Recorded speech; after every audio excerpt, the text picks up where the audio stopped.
आजचा दिवस नॉर्मल आहे. तर सकाळी उठल्या-उठल्या माझं एकच काम असतं खिडकीतून बाहेर बघायचं. म्हणजे पाऊस पडतो की नाही, ऊन पडले की नाही यासाठी. पण खरं सांगायचं तर कधी-कधी इंडियामध्ये जी मज्जा असते ना खिडकीतून बाहेर बघण्यात, ती यूकेमध्ये नाही. कारण इंडियामध्ये कधी-कधी कॉलनीत एखादं लाईव्ह भांडण बघायला भेटायचं. Free entertainment. पुणेमध्ये मी ज्या फ्लॅटमध्ये राहायची ना, त्या कॉलनीमध्ये दर 2-3 दिवसाला भांडण बघायला भेटायची. तर मी आणि माझ्या रूममेट्स मस्त एन्जॉय करायचो.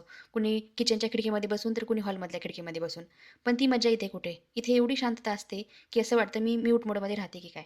जाऊ द्या. तर मी फ्रेश झाले आणि आज मी एवढी निवांत यामुळे आहे, कारण काल थोडा पुरणाचा स्वयंपाक राहिला होता, तर आज तोच खायचा होता. तर या भाताचे 2 भाग का केले आहेत ते तुम्हाला सांगते. एक कढीसाठी आणि एक आमटीसाठी. कारण जर मी फक्त भात कढीसोबत खाल्ला, तर असं नको वाटायला की मी आमटीसोबत खायला पाहिजे होता. आणि फक्त आमटीसोबत खाल्ला, तर असं नको वाटायला मी कढीसोबत खायला पाहिजे होता. तर तो रिग्रेट नको असतो म्हणून मी असं करते.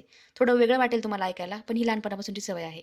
कुणाला अशी सवय असेल तर मला कमेंटमध्ये नक्की सांगा, कारण मलाही बरं वाटेल की मी एकटीच अशी नाही आहे. चला भेटूया आपण नेक्स्ट व्हिडिओमध्ये. तोपर्यंत बाय. Take care.